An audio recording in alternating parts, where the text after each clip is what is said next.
about almost half of what we sell goes. If we have less good access, which we would if we left, obviously that's going to impact our economy. That will impact our car makers, our aeroplane makers, the service industries. I mean, looking behind us at that enormous industry on the wall of the London Financial Centre. So if we restrict our access, we will be less well off, and that obviously affects what we can spend on public services. There's no saving from leaving the EU. There's a cost. And my message is very clear, which is don't risk it. I guess there are two things you can say about that. One is that these things, ring-fencing the NHS, spending enough money on our defences and so on, these are political choices. You could equally say that you'd raise taxes or raise borrowing.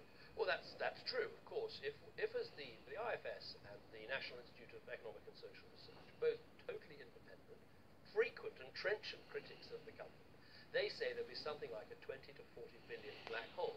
Now, of course, you could meet that by putting up taxes on ordinary hard-working people, or by going back to borrowing more and putting our economy at risk. Or it could be cuts in things like pensions or health or other. And look, my point is we don't have to vote for that. We don't have to risk it. We can take the better choice. And I think it's worth stopping for a moment and thinking, how will we feel on the 24th of June? If we vote in, I think there will be actually a wall of investment. I think companies that are responsible for employing people in this country and making things in this country will want to do more, employ more, make more, will have a strong and bright future inside a reformed European Union. If we vote out, it is a decade of uncertainty, and so we shouldn't risk it. But you have chosen this morning to warn pensioners in particular that they will lose the triple lock. Let me read you what Ian Duncan Smith has said about that. What we now have is a vindictive and desperate attempt to bully and frighten the British people, particularly pensioners. The truth is that these are policy choices, and the Conservative manifesto said that protecting pensioners was a priority. It is now apparent that there is nothing they will not do, he means you, to use or jettison in their efforts to get us to leave the EU. Well, it is a policy priority, and we spend something like £90 billion a year on pensions and pension benefits. But that would be a priority for a future Conservative Of course it's a priority, but the fact is, if we did face a 20 to 40 billion black hole in our public finances, we'd have to make difficult choices. And our pensions promise is based on a growing and succeeding economy. And all of the experts, and I agree with them, most people in business agree, if we leave the single market, if we cut ourselves off from the most important market, our economy will be smaller, and that has consequences. You know, we'll be taking a risk with jobs, we'll be taking a risk with growth, we'll be taking a risk with pensions, and we shouldn't do that. All the risks that are there because you caused the referendum in the first place.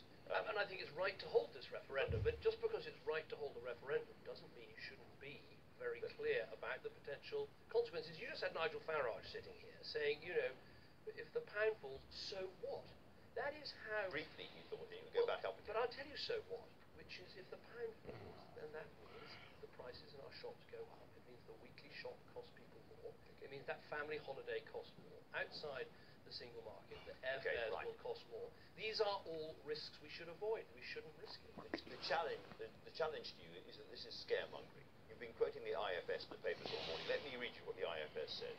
If we turned out to have a £20 billion hit to the public finances, that would be a much smaller hit than the effect of the 2008 recession. It would be below the downgrades to the forecasts made by the OBR between the budgets in 2011 and 2013. We have coped with those. In fact, they and the Treasury themselves forecast that if we leave, the recession will be the shallowest since 1956. It is not Armageddon. But who wants to vote for a shallow recession? I mean, the 2008 recession was the worst since the war. And if we vote, this would be the first recession that was self-inflicted, if it were to happen. And that's what the Bank of England and the IFS and the Treasury and others think. And you know, I've been Prime Minister for 6 years. Well, I know what it's like as Prime Minister, trying to fill in a black hole, trying to deal with the aftermath of recession, trying to help get people back to work, trying to mend our public finances, making difficult decisions which many people watching this programme won't have agreed with because they were tough and difficult. I don't want us to have to make any more of those decisions. And if we vote to stay in, we don't have to. And if we vote to come out, we are putting ourselves deliberately in a less good economic position in our absolutely key market. And I think one of the things that debate has people believe that you are overstating the case. And if you look at the audience in that ITV debate, for instance, it was glassy-eyed. They weren't listening. And the reason they weren't listening to you is perhaps because the warnings have been too extreme, too specific, all that stuff about house prices falling by 18% and so forth, coming from the Treasury, which can't forecast very much ahead. And people are no longer listening. They simply don't believe you. Well, I totally accept that people are confused by having so many statistics, and that there is a lot of frustration because of that. But I think it's actually my job as Prime Minister, when you've got information coming from independent forecasts, from the Governor of the Bank of England, whose job it is to warn the government if there are risks to the economy, from the International Monetary Fund, whose job it is to warn governments when they face risks. I think it's my job to talk about those risks, and I think it's very irresponsible not to do so, and that's why those I'm doing it very those numbers are basically made up. That is the problem. Well, I don't accept that. Actually, Well, the Bank of England advisor says they are made up. He's talking about the Brexit forecast numbers from the Treasury. They are made up. I know because I used to do that stuff for you. Well, except for the Institute for Fiscal Studies, have I somehow ventriloquized them? I don't Talk know. about no, well, I haven't. They wouldn't. Can't, if I do that with the Bank of England, I can't do that. So I just don't. There are risks that we would be deliberately taking, and I think again for people who find the barrage of statistics confusing, although they're coming from independent bodies, I think there's such an obvious common sense and logical point here, which is our car makers, our aeroplane makers, our financial services businesses, our insurers. They want us to stay in the biggest single market in the world because they see immense opportunity. We should be taking that market and driving the trade deals with China, whose economy we're bigger than as part of the single market, driving that deal with America, who we're bigger than in the single market. And there's huge upside and opportunity, particularly for young people starting out on their lives. But there are risks, and I say we shouldn't risk it. I'm suggesting to you that somehow the tone has been got badly wrong. People are not listening. 2/3 of people, according to a poll recently, don't think that they personally will be worse off after Brexit. And it's beginning to sound a bit as if your campaign is kind of vote to stay or the puppy gets it. No, I don't accept that. I think it's a hugely optimistic and positive campaign. Our campaign slogan is stronger, positive, safer, positive, better off. It's positive inside the EU, and that's why we're going to be talking a lot more about the opportunities there are for young people in terms of the jobs and the apprenticeships that we create, the strength that Britain gets. Again, I've seen this over 6 years as Prime Minister. If I want to help tackle problems, whether it's stopping migration in the Eastern Mediterranean, trying to clear up Ebola in West Africa, fight climate change, stand up for Britain's interests anywhere in the world, you don't diminish your country by being part of the EU, you strengthen your country, and there's a strong, bold, patriotic case, positive case, for staying in this organisation. And another point, I think that hasn't come out, if we wake up on June the 24th and we're in, Britain's authority within the EU will be stronger. No other country has done what we've done. Hold a renegotiation, hold a referendum. And then people will know that the British agenda, trade deals, prosperity, jobs, and fighting extremism is going straight to the top of the agenda. And we'll be pushing that in Europe and elsewhere. And the other point some people make is that there's somehow a choice between being in Europe and going global. That is nonsense. It's by being in this single market and having that economic strength that gives us the ability to have global reach as well. All right. When Sir John Major, your predecessor, was sitting in that chair last week, he said that the NHS would not be safe in the hands of Boris Johnson, Michael Gove, or Ian Duncan Smith. It would be like giving your pet hamster to a hungry python. I'm carrying on the animal theme here. Do you agree with him? Well, I thought he made a very powerful case for why we should stay in the European Union. Sorry, Do you agree with that particular point? I have given my self-denying ordinance, which I gave about 10 days ago, and it remains for the next 13 days. I'm not going to talk personalities. I'm not going to talk people. I'm simply going to send out Amber Rudd to do it. simply going to talk about the arguments, the facts about the case that as I see it, I'm going to restrict this. I think there's enough issues and facts and arguments to get into. Well, let me pursue this, if I may, a little bit, because if we vote to leave, there will be changes in the Conservative Party, and those people on the vote leave side will be enhanced. Their position will be taken. You have said two things. You have said, I will stay on as Prime Minister, and presumably to the end of the Parliament you're talking about. And you have said, I will carry out the wishes of the British people. Yes. Now, the trouble is, the wishes of the British people is a rather indistinct thing. It's a blunt yes or no. So, for instance, does the kind of mini manifesto of the Leave side, the Tory Leave side, signify after a Brexit vote, would you bring in an Australian-style point system?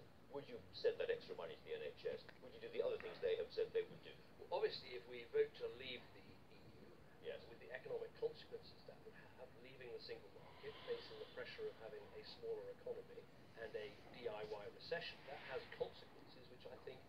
very difficult for government to deal with. But above all, much more than that, they're difficult for Britain's families. I worry about people losing their jobs, about people having less income. All of this is but true, if, but you haven't answered the question, I think the question is, if we vote to leave, will we carry out that instruction? Yes. Will I carry on as Prime Minister? Yes. Will I construct a government that includes all of the talents of the Conservative Party? Yes. Do I think it's the right course for our country? No, I don't. I think we would be stronger, safer and better off in. You'd be in a very, very strange position. You'd be introducing an Australian-style point system you don't believe in, for instance, and you would, or would you not, be taking us out of the single market? Because there is room for a Prime Minister to negotiate that. After the shock of a Brexit vote, I think one of the most important moments in this campaign was when the Out campaign said they wanted to leave the single market. They didn't have to make that choice. They've made that choice. And what the British public would be voting for, hang on, let me just finish. The British public would be voting, if we leave, would be to leave the EU and leave the single market. We then have to negotiate a trade deal from outside with the European Union. Now, Canada is in the process of doing that. It's taken 7 years. And this is why I think there's a very real risk here of a lost decade for Britain. Because leaving the EU, you've got to negotiate your exit. It took Greenland 3 years to do that. You've got to negotiate a trade deal with the EU. It's taken Canada 7 years to do that and counting. And then you've got to negotiate trade deals with the 53 other countries covered by our trading arrangements with the EU. And I think we'd be looking at a decade of uncertainty. Far from not banging on about Europe, we'd be banging on about Europe for 10 years. It would suck the energy, I think, out of our government, out of our country. While we should be taking on the world and winning the positive agenda, we would be stuck, trying to renegotiate these things for a very, very long time. All the while, an economy that was less well off. Well, let me pursue this, because parts of this are beginning to sound a bit Alice in Wonderland. You have said that leaving the single market would be putting a bomb under the British economy. And yet you're now in the position saying, as Prime Minister, I will then detonate the bomb. Well, I must accept the instructions of the British people. That is what a referendum is about. But if we leave the EU, and the German finance minister is very clear, you're either in or you're out. Leaving the single market, you then got to negotiate a trade deal. And it is worth stopping for a minute and asking, well, who's got what sort of trade deal from the outside? Because the truth is this, they'd never give us a better deal on the outside than we get on the inside. You could do a deal which gave us access to the market, accepted free movement of people, and be paid in. You wouldn't like it, you wouldn't say it was as good, but that would not be putting a bomb under the British economy. You could do that. That is as what Prime Minister, the you could try to negotiate that. The Leave campaign have specifically rejected that option. Them. But I think You're there's a reason. Prime Minister. Well, there's a reason for rejecting that option, which is if you go for the Norway solution, access to the single market, you still pay into the EU, the same per head or a bit more as we do, and you accept free movement. But crucially, and this goes to a bigger point, you have no say over what the rules are in that single market. And this is why I think our agenda is so positive on the Remain side, because we have a seat at the table to determine the rules of this market of 500 million people.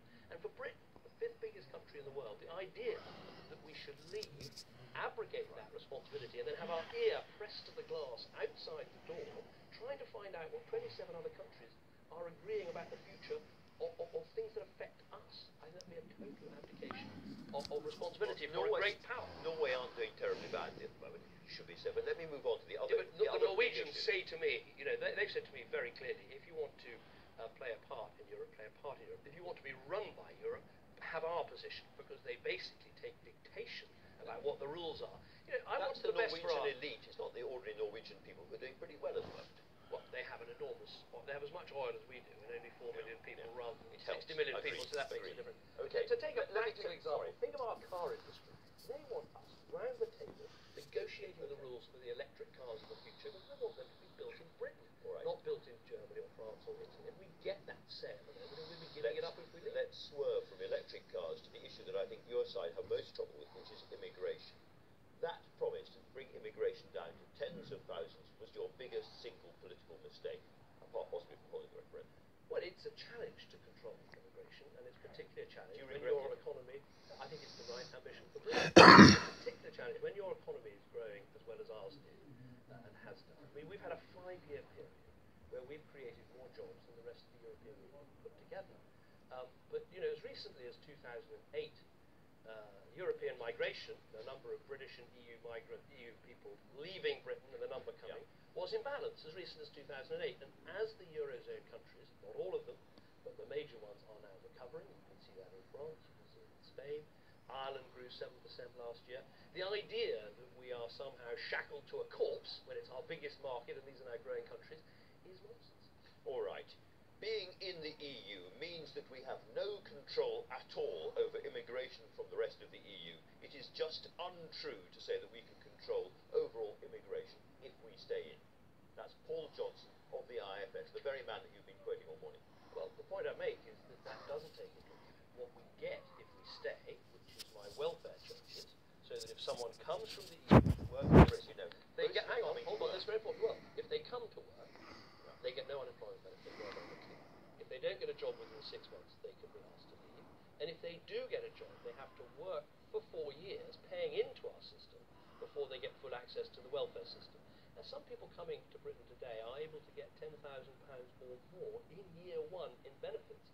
So, of course, that makes a difference. And I think that's a good way of controlling immigration.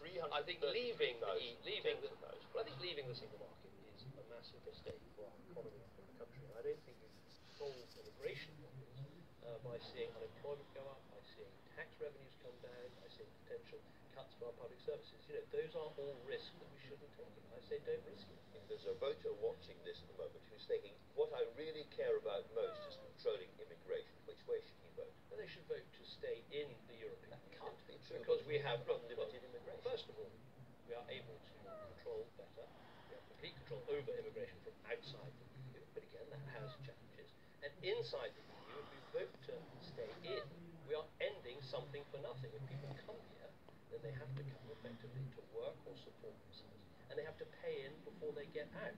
That was one of the biggest complaints people had, was that we had a something for nothing system. We've changed that through this negotiation.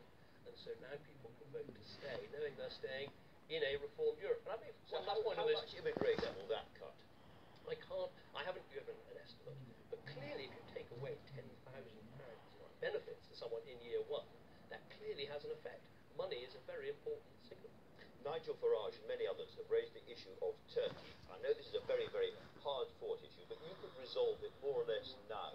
At the moment, it is the British government's policy for Turkey to join the EU. Yes? And we are spending money to help that happen. If you change that policy, if you said, I don't want Turkey to join the EU, that is not our policy, you could end that part of the argument here and now. But I think this is a complete red herring, because there is no prospect of Turkey joining the EU in decades. You cannot find an expert on this subject. You're quoting lots of experts. You can't find one that thinks it's going to happen, because it's not going to happen. They've opened one chapter of 35 they have to open, even though this started in 1987. The current rate of progress, they'll get there in the year 3000. So it's not an issue. It's a total red herring. And the AUB campaign know that. Some of them have admitted to it. And so they should stop frightening people with this prospect, because it's not going to happen. A lot of people watching saying, I really don't believe the establishment. They will find a way of getting Turkey in. It's in their interests. Could you at least say that if Turkey is going to come into the EU, we have another referendum before that happens? Well, every country in Europe has a veto on this issue. Will you use it? Well, the problem is it's not going to happen. So me saying something different would make it sound like it is going to happen. It isn't going to happen. It is decades away. The AUB campaign know that. They're using it as a tactic to try and frighten people, which is profoundly wrong. But this is not going to happen. Let me ask about something else, if I may. 20 police forces across the country now are investigating Conservative election expenses. This started as a small story. It is growing and growing and growing. Did you authorise the payment of a very expensive QC to go to Kent Police and try to stop them extending their investigation? This looks like a cover-up. This is all being handled, I think, quite properly by the party chairman. And I'm very happy that what we did was right, and we can answer all the questions that were being... to stop the police investigating. No, what's happened, if you stand back for a second, what happened here was that we, like many other parties, had a national battle bus that went to lots of constituencies and campus, and that national battle bus and the expenses with it, in our view, and in the view, incidentally, of the Labour Party, the Liberal Party and others, all treated those as national expenses, and I think that's the right approach. And the party chairman was handling it, he's handling it very properly as well, but I'm absolutely convinced we can answer satisfactorily all the questions that people are asking. My final question. Are you on the edge of losing? I think nobody knows what these polls So you say. on the edge of losing. We're in the middle of an absolutely vital debate for the future of our country, and I want us to be strong stronger, I want us to be safer, I want us to be better off. I don't want us to take the risk in our economy, young people's futures, jobs, prices, Agonisingly recession. close, isn't it? It feels like it's a very lively and very full debate, and I'm confident that we have the strongest and the most positive case that we can carry on making this country greater if we stay in. Prime Minister, thank you very much indeed. So there will be sweet music in a moment, as promised, but first, a flavour of what's coming up.